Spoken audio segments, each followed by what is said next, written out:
Haleluya, puji Tuhan, shalom.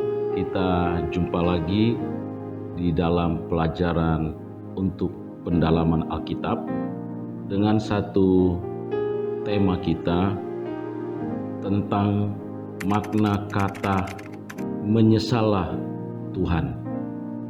Kalau kita membaca di dalam Kejadian 6 ayat 6, di sana tertulis, maka menyesallah Tuhan bahwa Ia telah menjadikan manusia di bumi dan hal itu memilukan hatinya.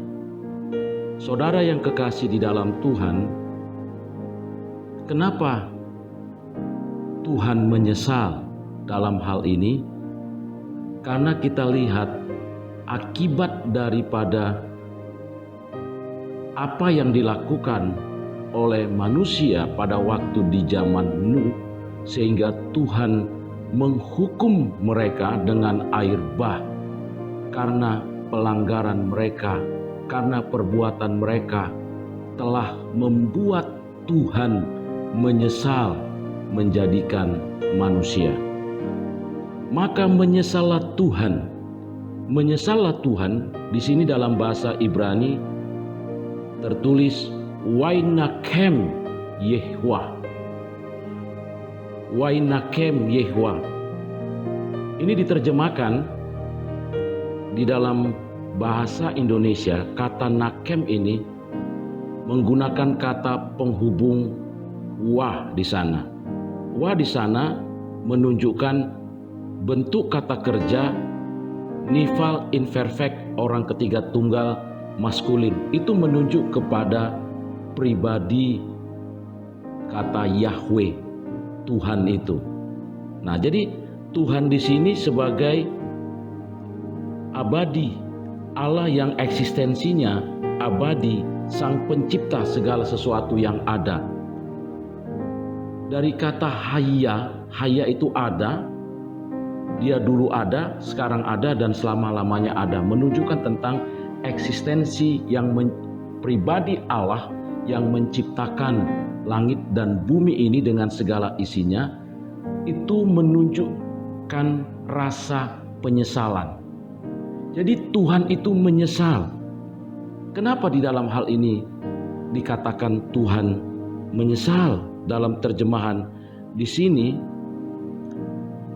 adalah mengandung satu pengertian yang berhubungan dengan eksistensi daripada Allah sehubungan dengan kata nakam ini.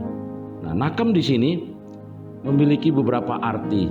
Yang pertama, bisa juga diartikan dengan kata menyesal, tapi juga bisa diartikan dengan tergerak pada belas kasihan, memiliki belas kasihan, kemudian menyesali, berduka cita, kemudian memiliki perubahan hati, membiarkan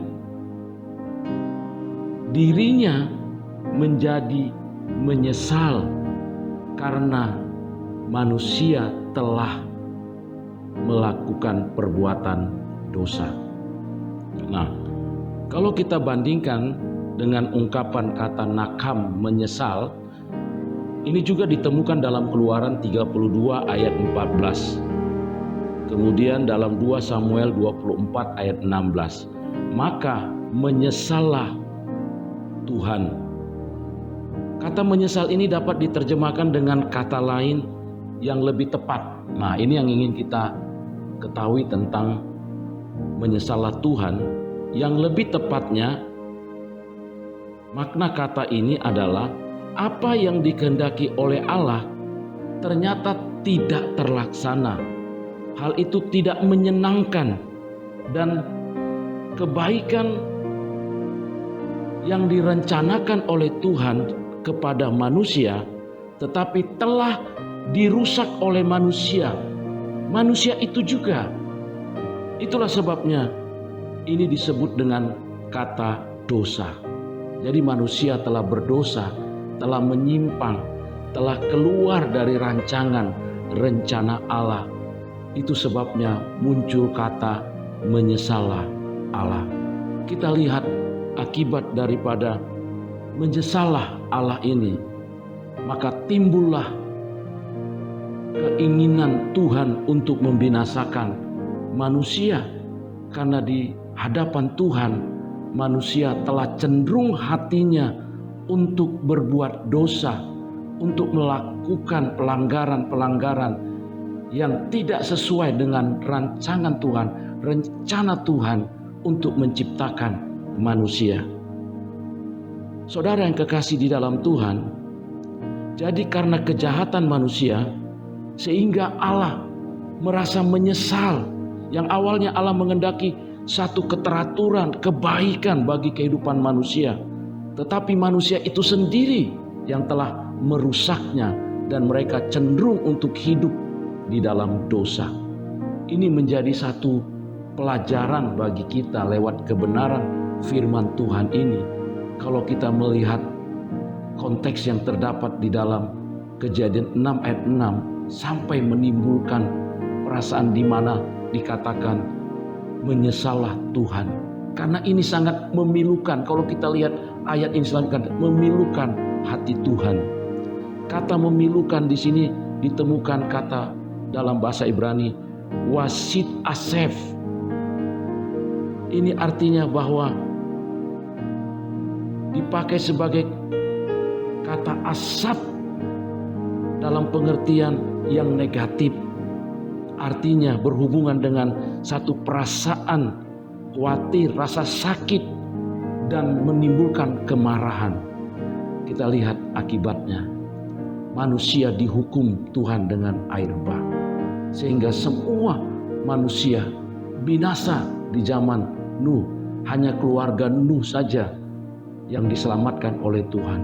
Karena Nuh itu orang yang taat, yang takut akan Tuhan, mentaati firman Allah, melakukan apa yang Tuhan perintahkan kepadanya. Sungguh beruntung masih ada manusia yang pada waktu itu masih takut akan Tuhan, yang masih berkenan hatinya di hadapan Tuhan, sehingga Tuhan menyelamatkan keluarga ini. Dari keluarga inilah maka muncul kemudian generasi dan keturunan manusia. Saudara yang kekasih dalam Tuhan, biarlah lewat pelajaran ini dari satu tema makna menyesallah Allah, supaya kita yang hidup di masa sekarang ini, kita belajar setiap hari menyenangkan hati Tuhan, menyukakan hati Tuhan. Kita bisa melihat akibat daripada dosa yang dilakukan oleh manusia pada zaman Nuh. Allah membinasakan manusia dengan air bah. Tapi Tuhan juga memperhatikan satu keluarga yang hidup takut akan Tuhan, yang melakukan perintah Allah. Allah menyelamatkan ketika bumi ini dipenuhi dengan air pada tingkat kulminasi, seluruh bumi dipenuhi dengan air. Maka keluarga Nuh, istri dan anak-anaknya, mantunya diselamatkan oleh Tuhan. Tentu lewat satu pesan firman Tuhan ini menjadi satu pembelajaran bagi kita. Bagaimana caranya kita setiap hari belajar untuk menyenangkan hati Tuhan. Tidak muncul lagi kata menyesallah Tuhan, tetapi kita terus berusaha untuk membuat Tuhan senang atas segala perbuatan kita. Kita bersyukur karena kita sudah diselamatkan di dalam Yesus Kristus. Kita sudah diselamatkan menjadi pengikut-pengikut Kristus. Kita belajar untuk melakukan kehendak Bapa di surga, supaya kita menjadi pribadi-pribadi yang dapat menyukakan dan menyenangkan hati Tuhan. Puji Tuhan, saudara yang kekasih, saya percaya lewat pembelajaran firman Tuhan ini kita menemukan satu pesan daripada Tuhan, supaya kita setiap hari, keluarga kita, anak-anak kita, dan jemaat dimanapun kita berada, selalu belajar untuk menyukakan dan menyenangkan hati Tuhan. Sehingga Tuhan tidak pernah menyesal menciptakan dan menyelamatkan kita sebagai anak-anak Tuhan. Puji Tuhan, puji Tuhan. Tuhan Yesus memberkati kita dimanapun kita berada. Lewat firman Tuhan ini, iman kita diteguhkan, hidup kita diberkati, dan hidup kita menjadi berkat dimanapun kita berada. Haleluya, haleluya. Tuhan Yesus memberkati.